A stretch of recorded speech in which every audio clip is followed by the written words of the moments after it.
lendo na Almeida Corrigida e Fiel. Cântico de degraus de Salomão. Se o Senhor não edificar a casa, em vão trabalham os que a edificam. Se o Senhor não guardar a cidade, em vão vigia a sentinela.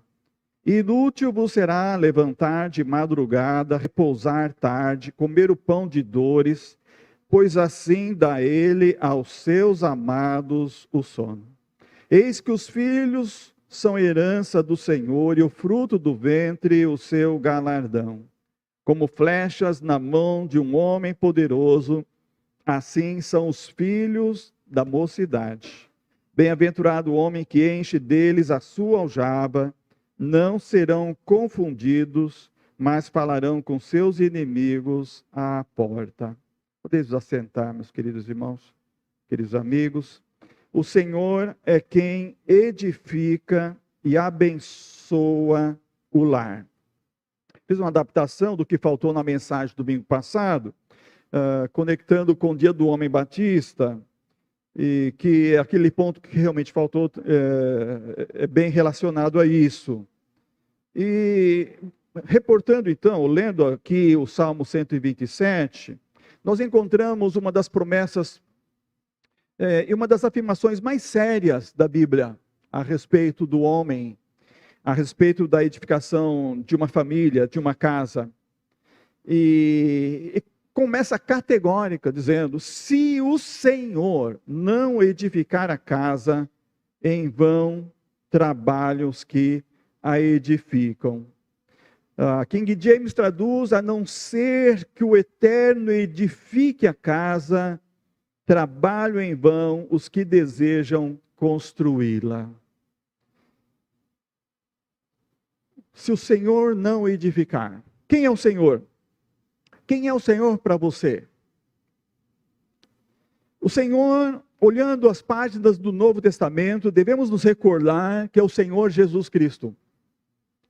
Quando Lucas capítulo 24 fala da ressurreição do Senhor Jesus Cristo, aparece a primeira vez a menção Senhor Jesus.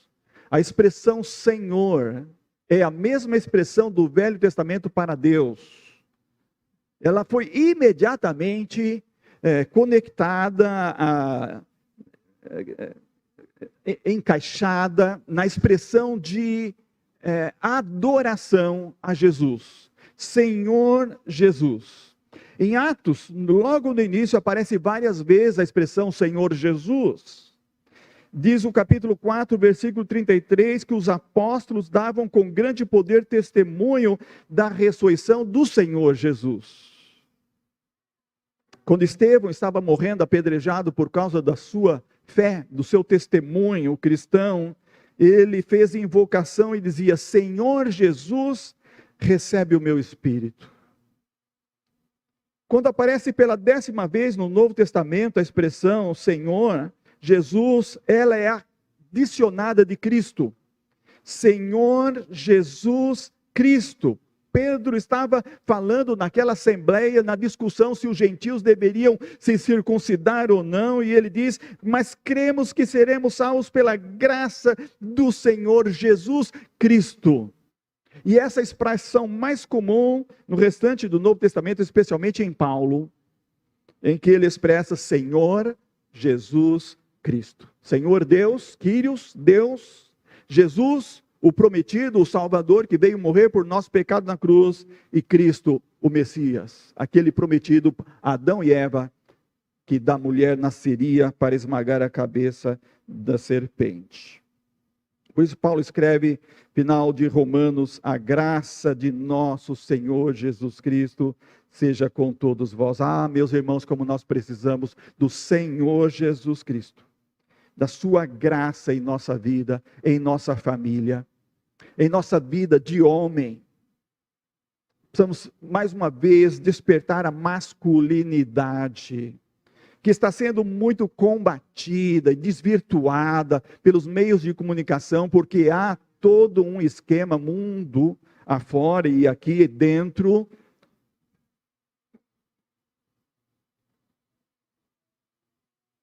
lógico, para destruir a família. para baixar a moral da família em nossa pátria. Infelizmente, em alguns lugares do mundo isso tem acontecido. Falávamos hoje na Escola Bíblica Dominical sobre isso, pastor Tito ministrando, e eu lembrei que lá nos nossos irmãos norte-americanos, a moral está muito baixa, inclusive entre os homens. E há, infelizmente, uma tristeza muito grande por isso, porque problemas de pedofilia é uma coisa que está afundando e atolando muitos homens batistas e de outras denominações nos Estados Unidos. É por isso que a gente, acompanhando e vendo o que está acontecendo lá, a liberação de aborto e mudança de sexo através de cirurgia, não dá para mudar o sexo, mas eles fazem cirurgias para tentar dizer que é uma mudança, acontece de uma forma tão popular, porque a moral baixou. E isso é uma coisa triste para o evangelho, para o nosso cristianismo no mundo hoje. Mas, graças a Deus, eu estava vendo pesquisas aqui no Brasil, mais de 90% da nossa população é a favor do casamento heterogâmico, seja homem e mulher.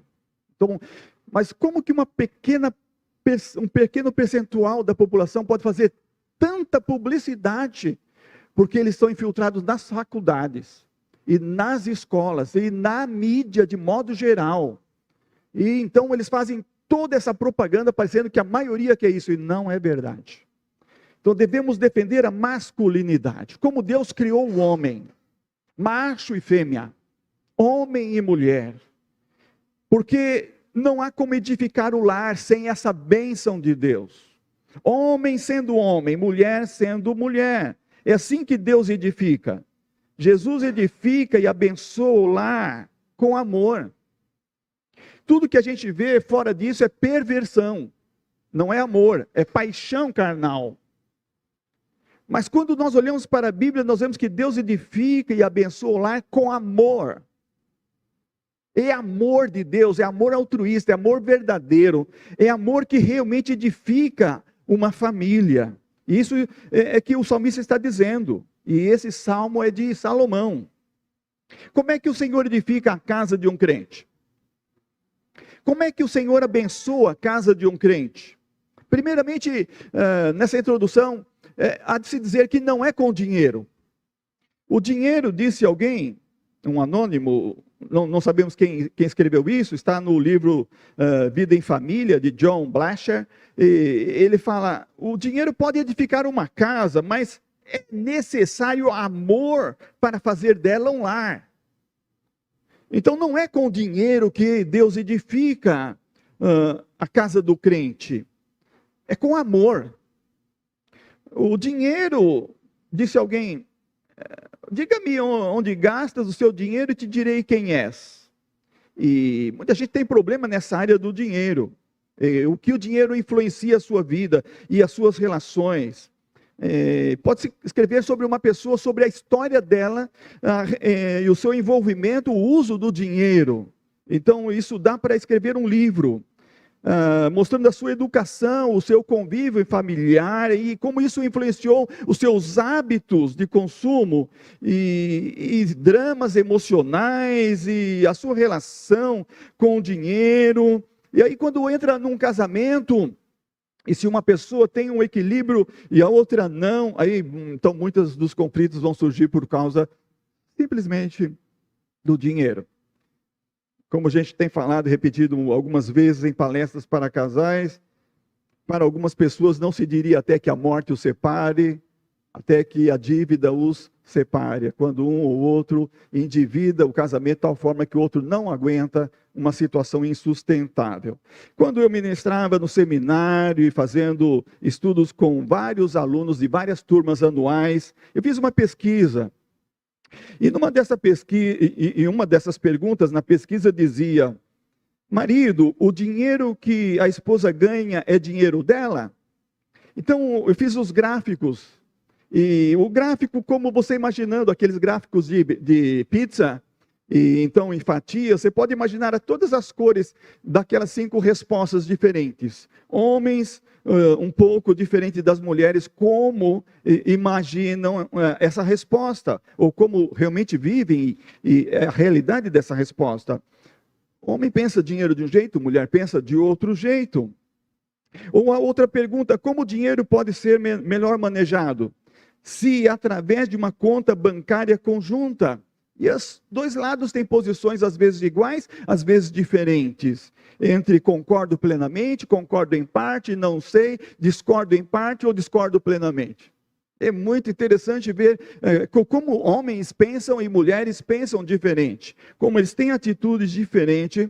Isso só a respeito de dinheiro, mas há todas as outras coisas dentro de uma família, dentro da relação familiar. Por isso, edificar a casa não é uma coisa fácil. É uma coisa impossível, humanamente falando.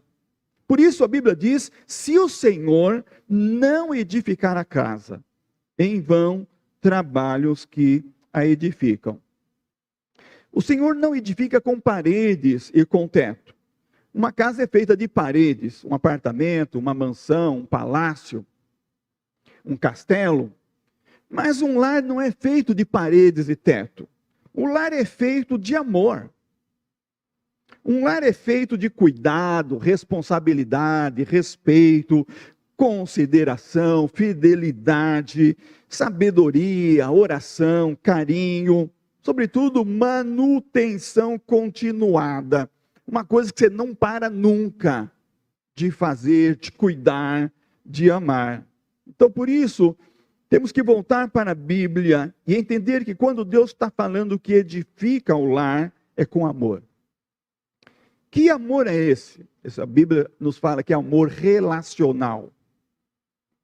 A edificação de uma família se dá com amor relacional.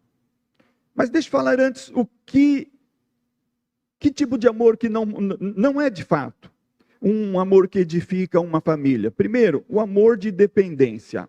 Algumas pessoas estão juntas como dependente. Amor de dependência é um tipo de amor de mania. A pessoa tem posse ou tem controle na relação. Também não é amor fraternal. Amor fraternal é de fato um amor elevado, é de uma afetuosidade elevada, de harmonia, de ideias e sentimentos semelhantes, mas Deus não edifica uma família com amor fraternal. Amor fraternal é para a igreja, é para a vizinhança, é para a família, não é com amor fraternal. Também não é amor lúdico.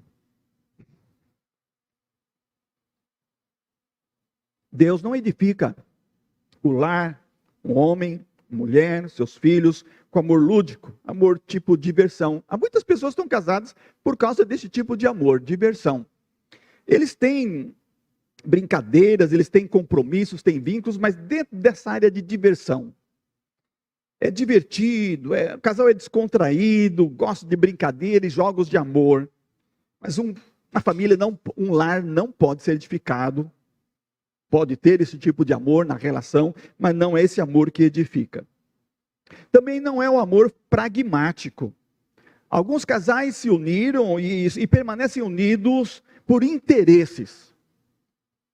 Que o grego chama 2 tipos de amor aqui, pragma e ludos, ou ludos e storge, que ludos significa aquilo que é prático e storge, aquilo que entra amizade, companheirismo. E existe até harmonia nisso, as ideias são iguais, geralmente as pessoas são compatíveis. Algumas pessoas, quando terminam uma relação, falam, não era compatível comigo. Quando as pessoas falam não eram compatíveis, estão pensando nesse tipo de amor pragmático. Um lar, uma família de um crente, de alguém que teme a Deus, não é edificado com esse tipo de amor. Também não é o amor erótico, o amor físico que Deus edifica. Esse amor deve estar presente no casal, porque Deus fez isso desde o princípio, e Deus criou homem e mulher, macho e fêmea, para esse fim. Mas um casamento não pode ser edificado por causa disso. Então, qual é o amor que edifica, que Deus edifica o lar do homem e da sua esposa? É o amor doação. é o amor doação. É o amor cristão. E que no grego chama-se ágape. E o amor de Deus que doou seu filho para morrer por nós na cruz do Calvário. E ele fez isso de uma forma voluntária, de doação. E esse amor é mais do que fraternal. Esse amor é cristão. E por isso o salmista no Salmo 133 diz: ó, quão bom e quão suave é que os irmãos vivam em união. Isso aqui falando desse tipo de amor. Amor doação. Esse é o amor que o marido, que a mulher deve viver. Quando Deus está edificando o lar. E nós encontramos as suas características em 1 Coríntios capítulo 13. Porque o padrão deste amor é o padrão de Cristo. E em Efésios capítulo 5, relação de Cristo com a igreja. O amor não deve ser o padrão humano, aqueles outros tipos de amor criado por homens, mas este amor, o amor cristão, amor demonstrado por Deus e por Jesus Cristo, quando veio ao mundo para morrer por nossos pecados. Mas as pessoas preferem seguir o amor dos filmes, o amor das novelas e dos romances, o amor cosmopolita, o amor criado por homens. E é por isso que a maioria se frustra no casamento e na tentativa de edificar a família, porque estão se fundamentando naquilo que o homem criou distorcidamente, diferente do que Deus planejou. O padrão do amor cristão é o padrão da cruz. As características desse amor estão em Efésios capítulo 5, 25. Cristo amou a igreja e a si mesmo se entregou por ela. Como é que Cristo amou a igreja? Ele amou sem ser amado. Todos estavam dizendo: crucifica-o. Alguns poucos discípulos estavam ali. Dos apóstolos, apenas João estava ali ao pé, com a mãe de Jesus e sua mãe. E a multidão estava dizendo: se tu és o Cristo, desce daí. Ele amou sem ser amado.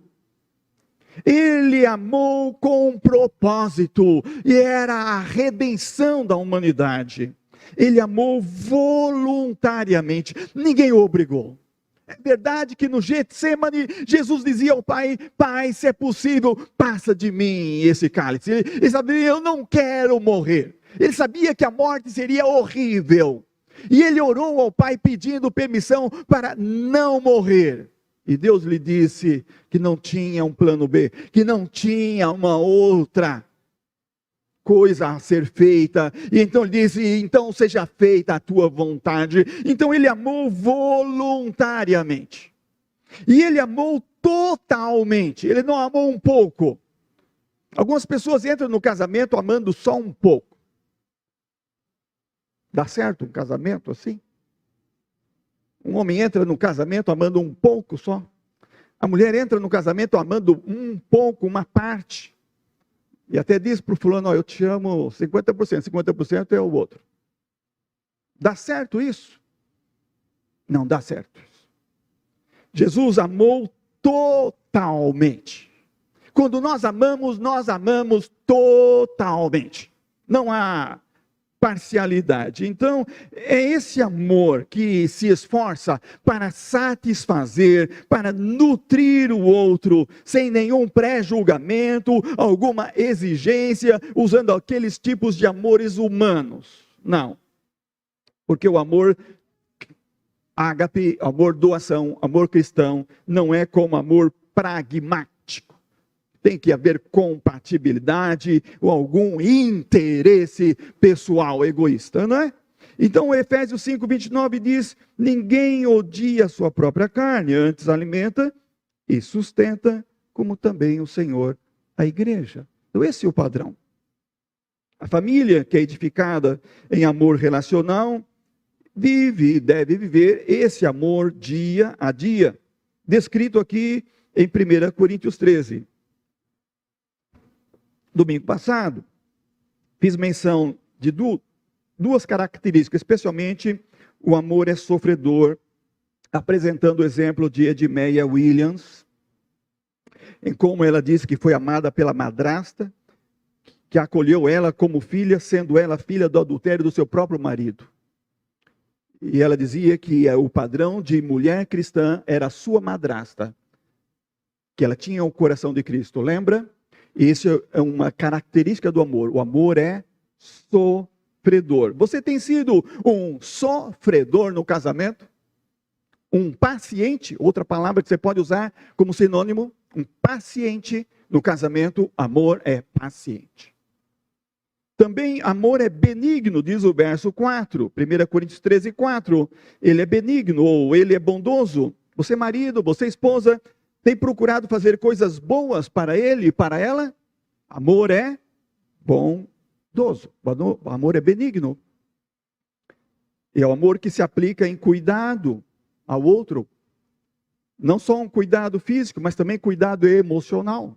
Nós somos seres humanos que temos uma grande parte de nós emocional que precisa ser satisfeita. E o espiritual também. Então, às vezes, nos preocupamos em fornecer o alimento, o agasalho, mas temos que cuidar do emocional. O outro precisa do nosso cuidado na área emocional, na área espiritual, com oração, com aquela comunhão com Deus em família, culto doméstico, oração ao acordar, ao deitar. Isso é cuidado. Então, o amor é bondoso, o amor é benigno, ele atua nessa área também. E não é invejoso, continua o verso 4. O amor não é invejoso. Você esposo, marido, você esposa, mulher, tem estado feliz com as conquistas do seu esposo, da sua esposa, em alguma área de sua vida, ou sente inveja, ou usa de críticas, deprecia, menospreza. O amor não é invejoso. Eu escuto às vezes de homens, também de mulheres, mas parece mais queixas de homens, de que lá fora eles são elogiados por todos, pelo patrão, pelo colega, pelo que está abaixo do nível, pela secretária, por outras pessoas, são elogiados, são enaltecidos, são exaltados, mas dentro de casa não. Há uma lacuna dentro de casa que não há nessa área do elogio um cuidado. Então há inveja. Lembra que o amor não é invejoso. Não pode dar lugar à inveja. Também o amor não é leviano. Diz o verso 4, o amor não trata com leviandade. Marido, esposa, você trata seu cônjuge com alta consideração? Ou você se porta com leviandade, imprudência, falando dele ou falando dela diante de outras pessoas? Cuidado com isso, o amor não é leviano. Há uma tendência de lá fora acontecer muito isso, mas o crente não deve agir assim, porque Deus edifica o lar com amor. Amor não é leviano. Não podemos tratar com indiferença perante outras pessoas. Ainda o versículo 4 fala mais uma característica, dizendo: o amor não se orgulha, não se ensoberbece. Marido, esposa, você tem sido humilde em reconhecer seus erros e tem pedido perdão por suas falhas? O amor não é orgulhoso. É preciso ter essa humildade. Com os filhos, às vezes nós pais erramos, pecamos contra os filhos. Às vezes vamos disciplinar e vamos castigar e exageramos na dose. E às vezes a esposa vem, olha, você exagerou. E a gente tem que parar e pensar, eu passei do limite, eu fui além e entrei na área do pecado. Então é preciso haver humilhação, porque o amor não é orgulhoso. Então, como Deus edifica um lar, Ele edifica com amor. E é por isso que quando Deus está edificando o lar com amor, o orgulho não tem lugar dentro desse lar. A humildade, ela vai aparecer e ela vai se apresentar como frutos benignos. Às vezes eu precisei fazer isso, até com os filhos, pedir perdão. Às vezes com a Cidinha, às vezes ela fala uma coisa. A gente ainda está naquela fase de conhecer um outro, né? 1 ano e meio de casado. E às vezes a gente acaba fazendo uma coisa sem querer, pecando, fazendo uma coisa que não agrada, né? É duro assim, tem que falar, olha, não gostei daquilo, você não pode fazer assim. Tá bom, eu procuro me corrigir imediatamente, já peço perdão, falo, eu não vou fazer mais isso. E vou me esforçar para não fazer aquilo que entristece, aquilo que não é conveniente a ela, porque isso é amor. Amor deve ser assim, amor não é orgulhoso. Amor deve manejar-se com humildade, pedindo perdão por suas falhas, não deixar a atitude de soberba dominar. Aí no verso 5 nós temos outras características, como o amor não se porta com indecência, isso aí não maltrata. Nós temos também que ele não se ira, não se irrita, não suspeita mal, e, enfim, depois nós temos no versículo 6 também, não folga com injustiça, mas folga com a verdade. Uma coisa bonita num casamento em que Deus está edificando é a verdade. É bonito de ver isso, porque nós somos falhos. E quando Deus está edificando um lar, veja bem, estou dizendo, como diz a Bíblia no Salmo 127, se o Senhor não edificar, em vão trabalham os que edificam. Falar a verdade. Falar sempre a verdade. Quando eu comecei a conversar com a Cidinha, eu falei assim, eu gosto de falar a verdade. Eu gostaria de saber de você também. Ela falou, não, eu também, eu prezo por isso, falar sempre a verdade. Estava ainda só naquela coisa ainda de começar a conversar. Eu já fui logo falando isso, eu gosto da verdade. E eu gostaria que a gente falasse sempre a verdade um para o outro. E às vezes a verdade dói, não é? Às vezes a gente vai falar uma coisa, não é aquilo que a gente gostaria de ouvir. A pessoa gostaria de ouvir. Mas a verdade é parte do amor. E muitas vezes Jesus falou com seus apóstolos a verdade. E às vezes é duro, como aquele dia que Jesus falou para Pedro, para trás de mim, Satanás, que só pensa nas coisas dos homens. E Jesus falou a verdade para Pedro, porque ele precisava corrigir aquele erro no seu caráter. Ele estava sendo um instrumento de Satanás para desviar Jesus da cruz. E Jesus olhou para trás de mim, Satanás. Mais à frente, no mar, fala, Pedro, amas-me? 3 vezes, Senhor, o Senhor sabe que eu te amo. Apacenta as minhas ovelhas. A verdade faz parte do amor, da edificação de um lar. Nunca deixe a mentira fazer parte desse processo. A mentira é do diabo. A mentira destrói. A mentira corrói. A mentira estraga. Ela seca as engrenagens da relação. Faz fundir aquelas peças que deveriam deslizar suavemente na relação. Às vezes trabalhei com casais em que eu pude notar que a solução foi justamente a verdade triunfar. E então isso fez novamente a relação funcionar. E a confiança novamente também ali surgir. Porque a verdade, meus queridos irmãos, ela é preciosíssima na edificação do lar. Por isso o versículo 6 afirma, o amor não folga com a injustiça, mas folga, ou seja, se alegra com a verdade. A verdade alegra o casal, a verdade alegra a família, a verdade é uma peça importante na edificação da família. Eu já encontrei homens querendo se corrigir nessa parte. Eu lembro em Cuiabá, alguém, em Cáceres, alguém assim, que foi até a cidade onde eu estava pastoreando ao redor. Eu falei, olha, você tem que chegar em casa e contar a verdade para sua esposa. É a única coisa que você pode fazer. E ele fez assim, e ele contou a verdade para a esposa, e aquela família foi salva. Aquele casamento não foi arruinado e destruído, porque ele, como homem, assumiu a masculinidade dele, a responsabilidade dele, e ele contou a verdade, e aquele casamento foi salvo, porque o amor só folga com a verdade, só se alegra com a verdade. Enfim, tantas características aqui, e a gente levaria mais tempo comentando, mas o verso 7 termina dizendo que o amor tudo crê, o amor tudo sofre, o amor tudo espera, o amor tudo suporta, o amor nunca acaba, o amor jamais falha. E é para isso que voltamos para o Salmo 127.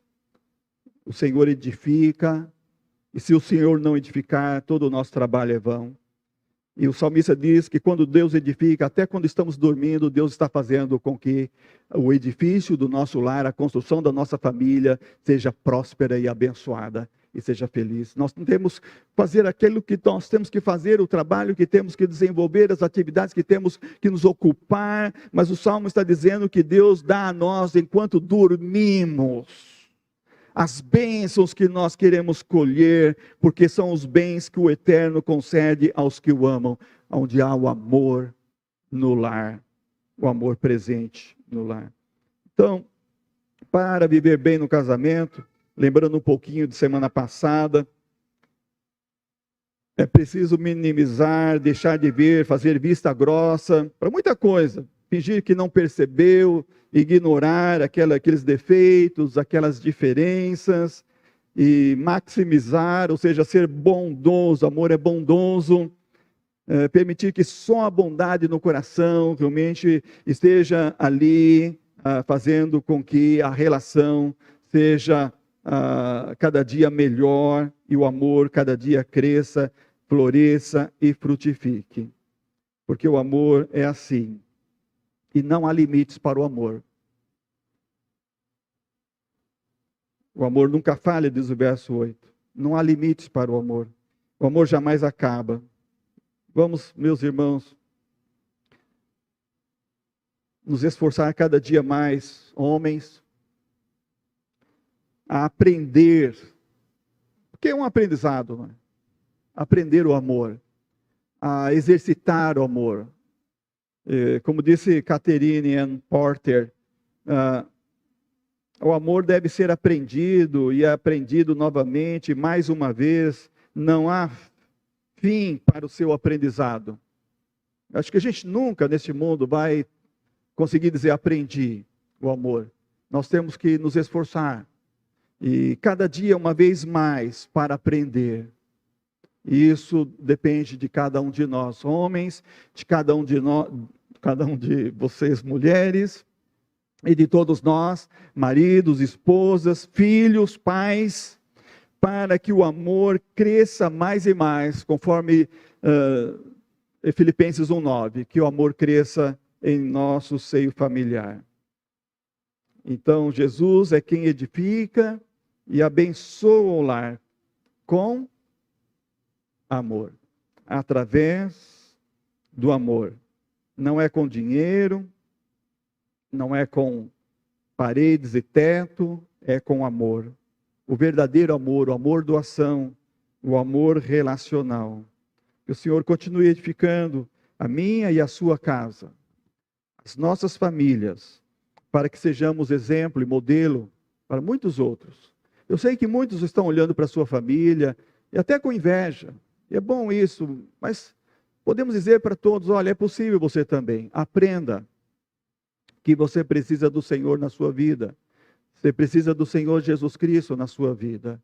Aquilo que Paulo disse para aquele carcereiro lá em Filipos, em Atos capítulo 16. Crê no Senhor Jesus Cristo e será salvo tu e a tua casa.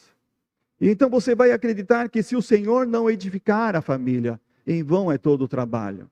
Mas se você crê no Senhor Jesus Cristo, e você entrega o seu caminho a Ele, você confia nele, Ele vai edificar a sua vida. O amor de Deus, o amor doação também vai ser derramado, como diz Paulo aos Romanos, no seu coração. E o amor vai encher a sua vida, e o seu lar vai experimentar o que é um lar de amor, um lar onde Deus está edificando a família, os filhos amados, a esposa feliz, um lar bem-aventurado. Amém.